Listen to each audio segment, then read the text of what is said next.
Hello, everyone from all over, and thank you for attending another edition of the Automox March Patch Tuesday breakdown. And thank you all so much for joining us on our third Patch Tuesday of 2021.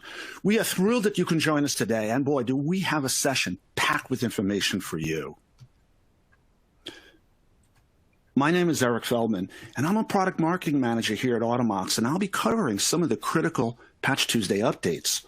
Then, my colleague Lark Dunham from the product management team will be covering what's new in the Automox platform. Not pictured is Jay Goodman, who leads our product marketing team, and Jay is going to be helping out with the questions and answers during today's webinar. So before we get going, let's go through a couple of housekeeping items. If you've joined our webinars in the past, you may have noticed that we're using a new platform known as On24, and this is a bit different from our previous solution. So let's go over some quick tips. There is a slide view window. That's where you see the text that says housekeeping. That should be on your left. And that's our primary viewing pane for this session. It's where we'll be going through all the Patch Tuesday content. And you can customize this window as you see fit and change the size. Now, also, all participants are muted, so we can cover a lot of information. And now note on the right-hand side, you'll see a Q&A box in the lower right-hand corner. You can put your questions in right there. And anytime we run anything live, a live session, that'll open up in a separate screen, except for any technical difficulties. And you can manually open or close that screen by clicking the play button on the lower menu. So let's go on, let's review the agenda for today. In our Patch Tuesday webinar series, we organize and prioritize high-impact issues, offering the most vital information that impacts your environment. We'll begin with a brief recap of February's patches in summary form, and then we're going to pivot right into this month's review. Our focus is critical vulnerabilities related to Microsoft. However, we also cover some critical vulnerabilities from Adobe, and this month, we're going to spend some time with important out-of-band updates, out-of-band patches from Microsoft Exchange. After we cover the March Patch Tuesday content, I'll hand control to Lark, who'll take us through the latest in the Automox platform, specifically about updates to our new device page. Now, as always, we leave plenty of time for questions, so please use the Q&A box on the right, as I mentioned, but don't wait to the end to ask your questions. Go ahead and submit them as they come to you, so we'll get them right in the queue.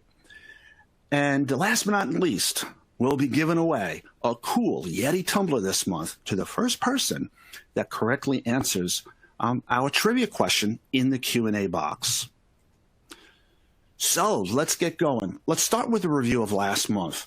In February, we had a total of 56 Microsoft vulnerabilities, 11 of which were of critical severity, and one was a high-rated vulnerability that was being actively exploited in the wild. All 11 of the critical rated updates fix remote code execution vulnerabilities. Adobe was also on the board with 11 security updates addressing multiple security issues affecting productivity and e-commerce offerings. One specific update addressed a vulnerability for Adobe Reader that is currently being exploited in the wild. Adobe mentioned that attacks are limited and localized to Windows users specifically. However, in prioritization of risk, it's always recommended to address critical vulnerabilities in active exploitation, and this is especially true for a common app such as Adobe Reader. Now on to this month. From a high level, Microsoft addresses 89 new vulnerabilities, of which 14 are of critical severity and 5 that are being actively exploited in the wild. Of those 5, 4 are specific to Microsoft Exchange Server, and we're going to cover that shortly. In addition, there is one active exploited vulnerability for Internet Explorer and Edge browsers. Overall, this represents a 60% increase in vulnerabilities from the previous Patch Tuesday and an increase in 4 critical vulnerabilities. The big news for March is the out-of-band security, the critical security update update roll-up issued for Microsoft Exchange Server 2019 16, and 13, and this addressed multiple zero-day exploits being used in the wild. Microsoft issued this just 1 week ago. We have a relatively light month for Adobe. Well, there's only 5 updates covering 5 products. These updates address a handful of vulnerabilities, 5 of which are critical, affecting the Creative Cloud desktop application, Adobe Connect, Adobe FrameMaker, Adobe Animate, and Adobe Photoshop. We recommend that administrators consider prioritizing APS B21-18, affecting the Creative Cloud desktop application, as it's a more common element for Adobe customers, and it's used in launching applications, updates, and managing assets.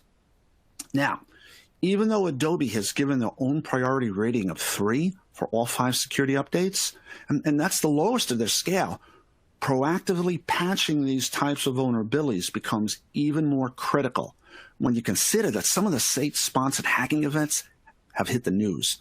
You need to not only reduce your available attack surface, but also help mitigate against those less skilled attackers who may be looking to seize on the opportunity of preoccupied administrators in turbulent circumstances.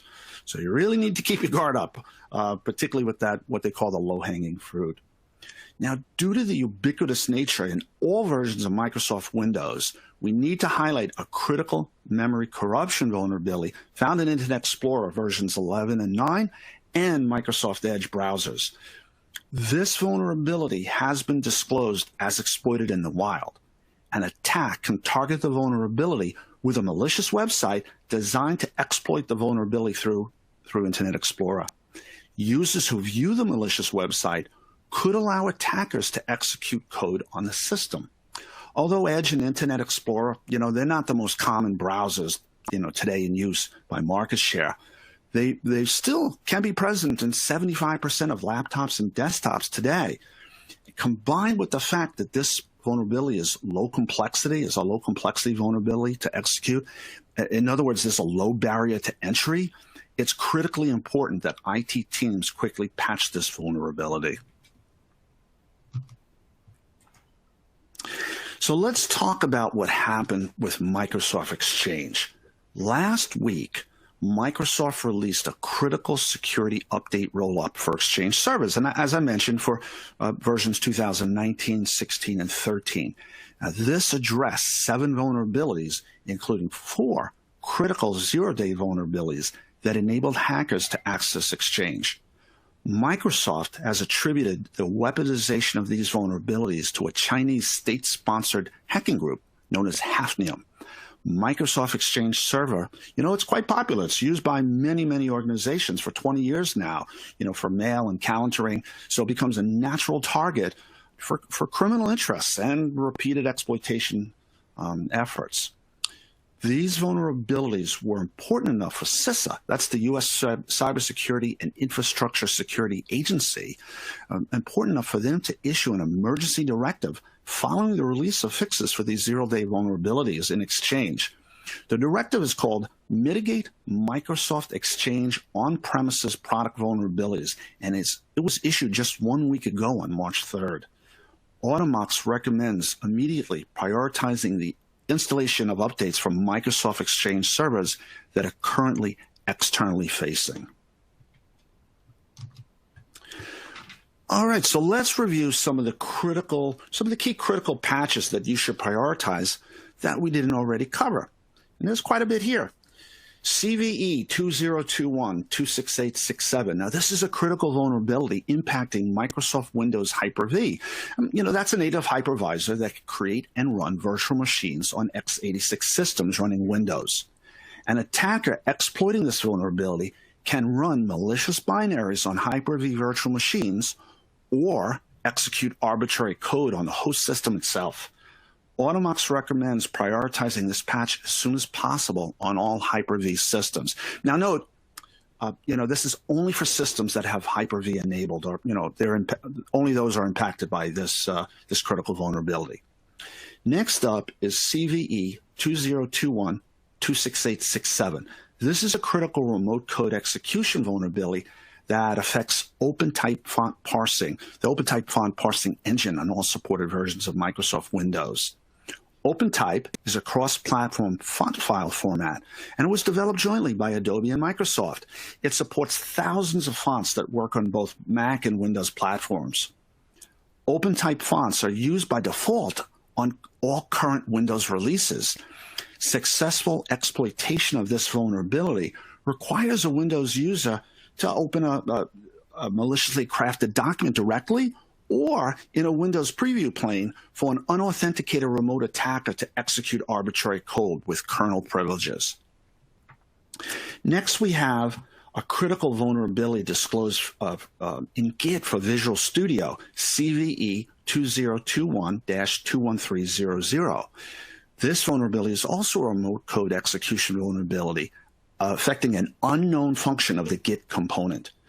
An attacker exploiting this vulnerability could take control of a system where they would be free to install programs, view or change data, create new accounts in the target system with full rights. IT and security teams can mitigate this vulnerability somewhat by properly configuring user accounts to have fewer rights on systems, to limit the impact, or limit the impact of newly created accounts. Now, even though this vulnerability is less likely to be exploited, according to Microsoft, the attack complexity is low. In other words, low-hanging fruit again. Patching critical vulnerabilities is an important first step to maintaining a safe and secure infrastructure. Windows Domain Name System, or DNS servers, there's a critical vulnerability discovered for that, CVE 2021-26897. And this happens when DNS servers fail to properly handle requests. Successful exploitation of the vulnerability could allow an attacker to run arbitrary code in context of the local system account. Only Windows servers configured as DNS servers are at risk of having this vulnerability exploited. But to exploit this vulnerability, an unauthenticated attacker could send malicious requests to the DNS server. Given the low-level attack complexity and higher probability of exploitation, this is a vulnerability that should be prioritized and addressed immediately. Next up are three critical vulnerabilities identified for HEVC extensions. These are numbered CVE 2021-24089, 26902, and 27061.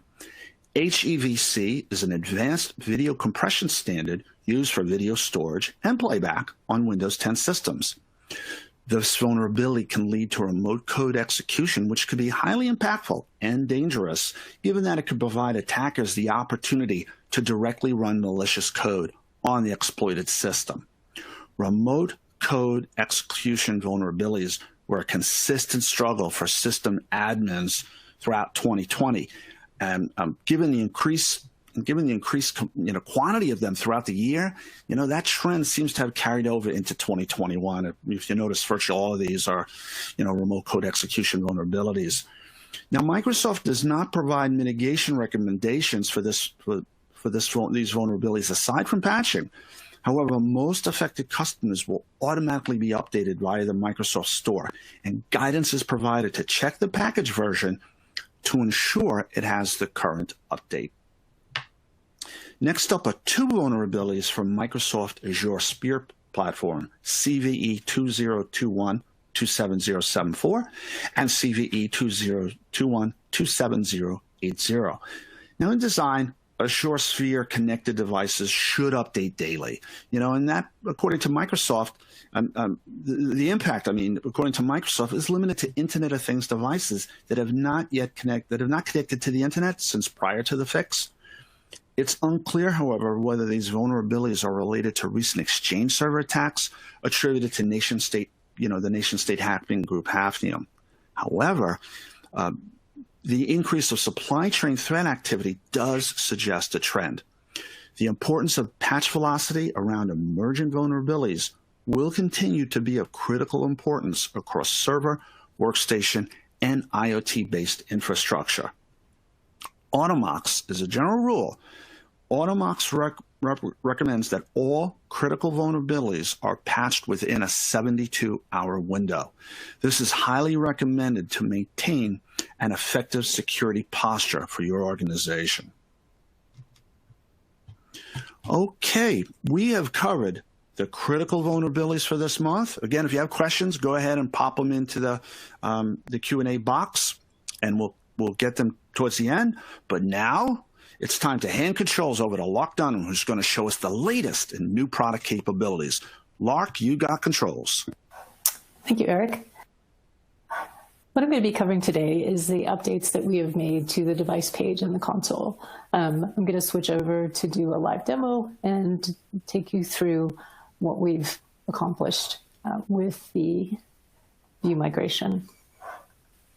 For those of you who've been with us in the past, know that we've been slowly working our way through the console, migrating from one JavaScript framework to Vue. Vue allows us to implement componentized elements within our application to just make the user experience much more consistent. So to highlight some of those enhancements, we have configurable pagination, so you can control the number of devices that show up on an individual page.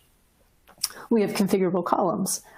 We've added a couple of columns with this release, one of which is the last logged in user. This has been requested by a lot of our customers, so that it exposes who last logged into a particular device. Another standard Vue configuration is the ability to sort. So now we have sorting capabilities on each of the individual columns. Another change to the device page that we've made, previously we had action controls kind of along the top. In order to sort of consolidate that information and make a little bit more space for future enhancements, we've consolidated all of the actions under a drop menu. So once you have a device or multiple devices selected, that action menu becomes live, and you can select a particular action to be applied to a particular device or devices. We've also changed the filtering approach. Previously, we essentially had all of the elements selected, and deselecting would sort of represent the filter. We sort of flipped to be more standard with typical web behaviors, so that we're showing you a view all view, and as you select different elements, that essentially applies that filter to the list. We've also limited the OS that are showing to the organization that you've selected. Previously, we showed sort of system-wide. Now you're only seeing those OS that are relevant to the devices that are within your organization.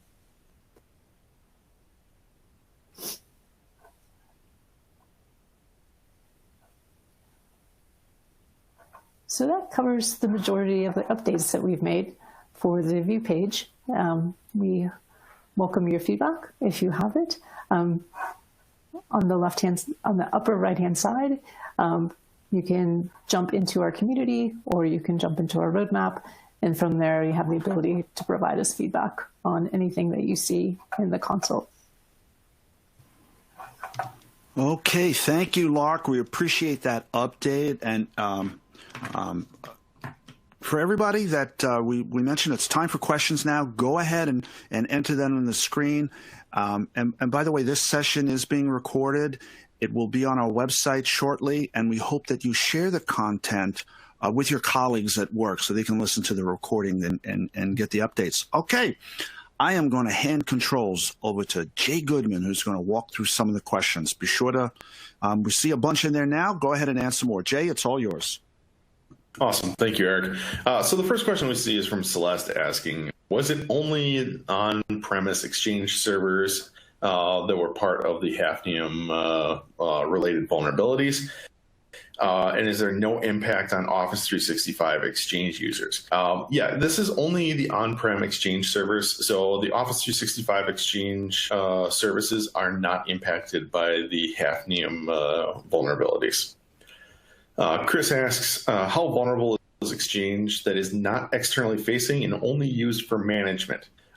So, Chris, naturally that would be slightly less vulnerable than a externally facing Exchange server. However, we do highly recommend that you address the vulnerabilities even on systems that you don't have exposed, because they do offer a point for adversaries to either pivot to or pivot from within your network. And the sooner that you can address those vulnerabilities, the better. And then the last question I see is around our agent. A quick question about the agent. We're experiencing status connection.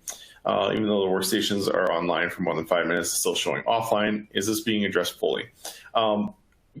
Ulysses, I'm going to have your account rep reach out to you to go through some of the improvements that we're making around the agent and some of the fixes that we have for that particular case. All right, Eric, that's all I'm seeing right now for questions. I will continue to monitor the Q&A for the next several minutes, but I think I can hand it back to you at this point. Thank you. All right. Thank you, Jay. All right. We still will have time for questions up until we end the session. But before then, guess what? It's giveaway time, and we've got a really cool Yeti tumbler. And with warm weather coming, you're going to need this to keep your drinks cold. You know the patches that need to be deployed. So let's ask a question. And the first one who answers it correctly wins the Yeti tumbler. So are you ready? And of course, you answer right in the QA box. All set? Here we go. Which Adobe application did we recommend patching as a priority? First one to answer wins the Yeti tumbler. And oh boy, they're floating in. We have a winner, folks. First initial J. You are the winner. Did we say the name, Jay? Jay Adler? You're the winner of the cool Yeti tumbler. Yeah, awesome. Excellent. Everyone got it right. It was the Adobe Creative Cloud desktop application that we recognized. And we'll have someone reach out to you for your contact info, and you can order it online. You get your choice of cutter, and we'll get your cool Yeti tumbler out to you as quickly as possible. Let me see, any last questions come in? We don't. So that brings us to the end of this month's Patch Tuesday webinar. We are so happy that you can spend some time with us today. We really appreciate allowing us to bring you this vital information that you can use right away. And of course, to get the latest updates from Automox, be sure to follow us on LinkedIn, Twitter, and Facebook. As we get information like this, we post it there right away so you can get a hold of that.